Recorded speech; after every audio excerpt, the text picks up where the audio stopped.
Salve, salve pessoal, aqui é o professor Marcelo Sardinha, mais uma vez com você em uma aula de GEO e hoje em especial estaremos falando um pouco sobre a geopolítica ambiental no século XXI, ok? Vamos ver um pouco então como é essa política a nível de mundo em relação às questões ambientais, mais precisamente no século XX e no século XXI. Para nós entendermos isso, gostaria de levar você a pensar um pouco sobre essas políticas, né? Com relação aí às questões ambientais. Né? Historicamente, a primeira grande lei que vai remontar um pensamento em torno das questões ambientais do ponto de vista holístico, considerando as nações do mundo, é o Tratado Antártico, ok? Tratado esse, então, que vai ser criado em 1959 e tem como característica algumas particularidades, né? Entre elas a delimitação de uma zona militar livre, né? Fazendo com que essa região tenha proibição de testes nucleares.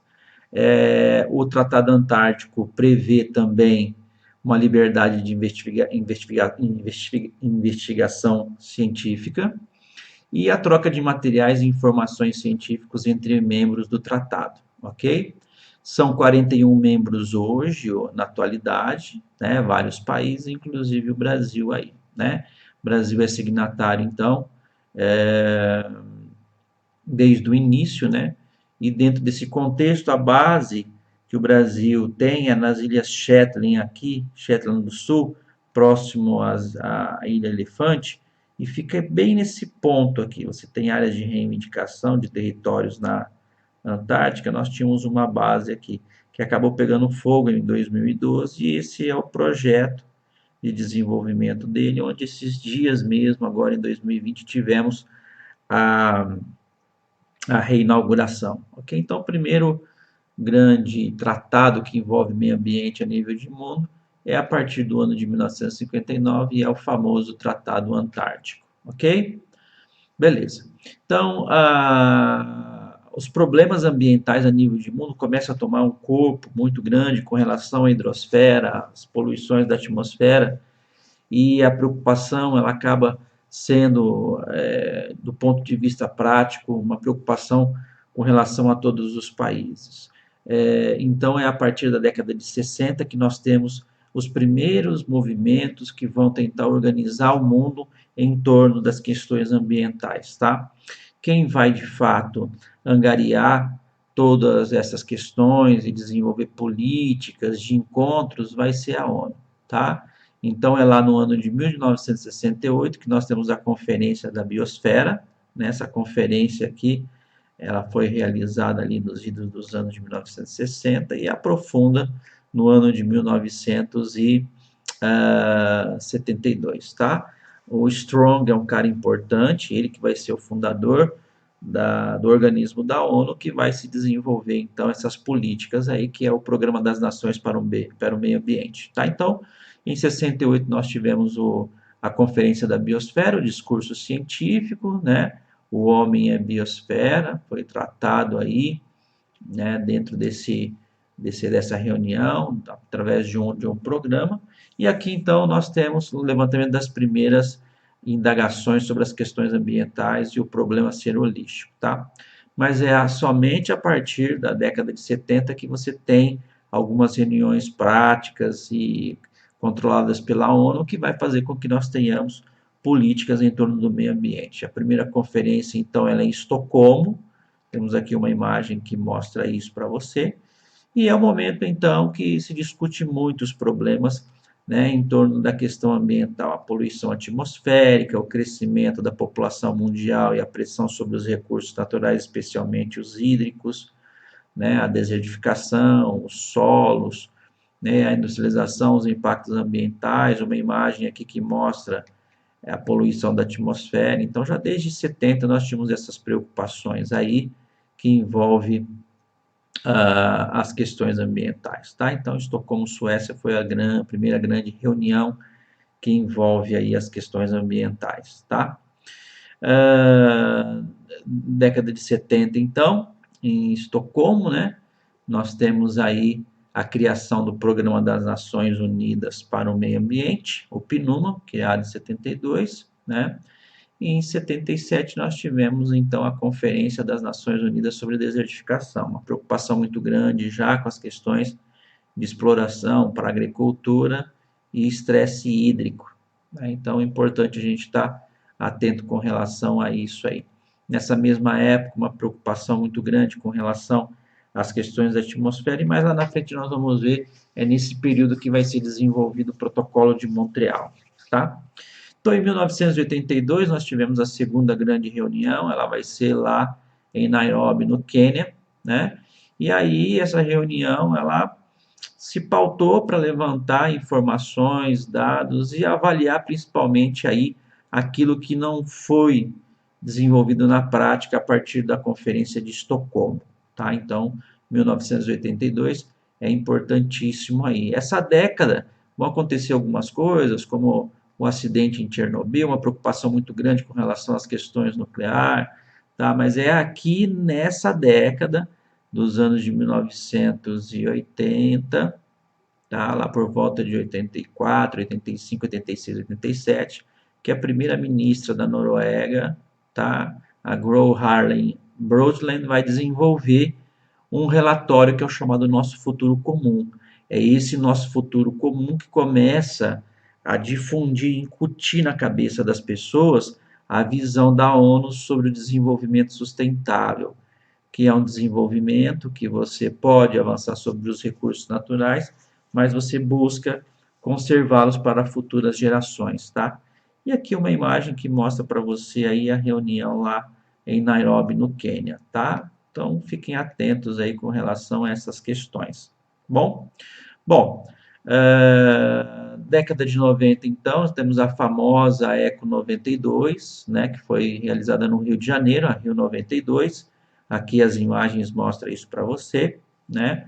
E nessa reunião nós tivemos aí 178 países se reunindo e algumas coisas acontecendo. Entre elas, a Convenção para as Mudanças Climáticas, discussão aqui sobre o famoso aquecimento global, é aqui que você começa a ter políticas que vão tentar minimizar esses impactos. A Convenção sobre a Diversidade Biológica também é tratada aqui, nessa reunião, e é estabelecida a Agenda 21. É uma agenda, então, que tenta cumprir alguns requisitos sociais e ambientais que melhorem a qualidade de vida das pessoas ao longo do século XXI, tá? Então, bem interessante nós estarmos atentos aqui. É nessa década dos anos 90 que vamos ter muita coisa acontecendo, principalmente com relação às questões que envolvem as mudanças climáticas, tá? Bom, muito depois, então, a Rio 92, nós tivemos a Cúpula da Terra, né, nos Estados Unidos ali, praticamente ali a Rio +5, né? Então nós temos aí mais ou menos por volta de 1997 sendo desenvolvido o famoso protocolo de Kyoto, né? Avaliou-se então a implementação da Agenda 21 e a recomendação para a redução desses gases estufas, que eles chamam de gases de efeito estufa, GEEs, né? Então, o protocolo de Kyoto acaba sendo assim desenvolvido e angariado aqui. Então, aí nos anos de 1900 nos anos de 2002, nós temos então a Rio+10, que aconteceu em Joanesburgo. A discussão aqui, o símbolo, né? A discussão então sobre a Agenda 21, os principais debates sobre mudança climática, desmatamento, desertificação e biodiversidade, que já havia sido discutido lá na Rio 92. Tá? Rio+20, então, aconteceu aí no ano de 2012, e onde se desenvolveu a ideia de economia verde, né, aprofundando a ideia do desenvolvimento sustentável. Aconteceu no Brasil isso aí. Tá? Então é importante estamos antenados com relação às principais conferências. Né? Legal. Então, conferências com as Nações Unidas de Mudanças Climáticas, né? Então, através dos relatórios do IPCC depois da ECO 92, se desenvolveu a ideia, então, de reduzir essas emissões de gases estufas a partir do protocolo de Kyoto, tá? Criado em 97, a ideia então é reduzir os gases de efeito estufa, né? A criação do mercado de carbono, onde você não usar a quantidade que você vai emitir, você pode vender, e o que você ganhar com isso, você tem que investir em mecanismos de desenvolvimento limpo, políticas de retirada da atmosfera de CO2, tá? Estados Unidos não assina o protocolo de Kyoto, né, porque ele acha que isso aí vai influenciar diretamente no seu desenvolvimento industrial. E aqui algumas imagens aqui, né, que te remete à questão aí das mudanças climáticas, né, e aí temos aqui também o Acordo de Paris, né, que vem aí depois de 2015, vem e a COP21, a Comissão das Partes aí, que vem tentando aí fazer com que os países se envolvam com essa questão da emissão do CO2 na atmosfera. O Obama parece-me que assina esse acordo em 2015, mas o Trump, quando entra, né, acho que em 2016 ele acaba saindo desse acordo, tá? Outros protocolos aí, em 87 o protocolo de Montreal, que é aquele que vislumbrou a redução da emissão do CFC, clorofluorcarbono, segundo alguns cientistas ele é o vilão, quando ele é emitido aqui, então ele vai lá na estratosfera e acaba sofrendo, né, uma quebra molecular, e aí o cloro, que separa do flúor e do carbono, e ele vai lá e rouba uma moléculazinha do ozônio, formando o gás cloro e abrindo aqui o buraco, e você tem a entrada dos raios ultravioletas aí, tá? Aí você tem aí o buraco na camada de ozônio na região da Antártica, tá? Esse ozônio pode ser destruído também à medida que você tem baixas temperaturas, por isso que oscila essa questão aí, né? Então é importante entender esse protocolo. 2010, o protocolo de Cartagena, controla biodiversidades e organismos geneticamente modificados. O protocolo de Nagoya, cria mecanismos de biopirataria, né? O Brasil sob pressão, né? A bancada ruralista não ratificou. 2015, Acordo de Paris, os países têm que se comprometer a reduzir então os gases estufa. Estados Unidos com Trump decide sair, né? E as metas do Brasil aí, aumento da bioenergia, restaurar as florestas, atingir aí 45% de fontes renováveis na matriz, o uso de tecnologias limpas na produção industrial e estimular o transporte público para que diminua a quantidade de automóveis e a redução de GEE na atmosfera, ok? Bom, aqui você tem então um mundo segundo a situação do Acordo de Paris, já em 2018, pretende sair do Acordo de Paris, então Estados Unidos, né? Pretende assinar, então nós temos aqui, acho que a Síria ou Iraque, aqui, deixa eu ver aqui, é a Síria, né? Já assinou, então vários países aqui já assinaram e tal, e países que aderiram, tá? Então, sem dados aí, acho que não tem nenhum, a Groenlândia aqui, enfim, o território da Finlândia, aí seria a política hoje em torno da questão que envolve. O mundo está engajado, né? Aqui, ó. Só que, infelizmente, temos aí o país do tio Sam que não está muito afim de participar disso tudo aí. Tá bom? Legal? Bacana? Bom, aqui a gente finaliza essa parte de geopolítica ambiental. Espero que você tenha compreendido a aula. Sucesso e até a próxima.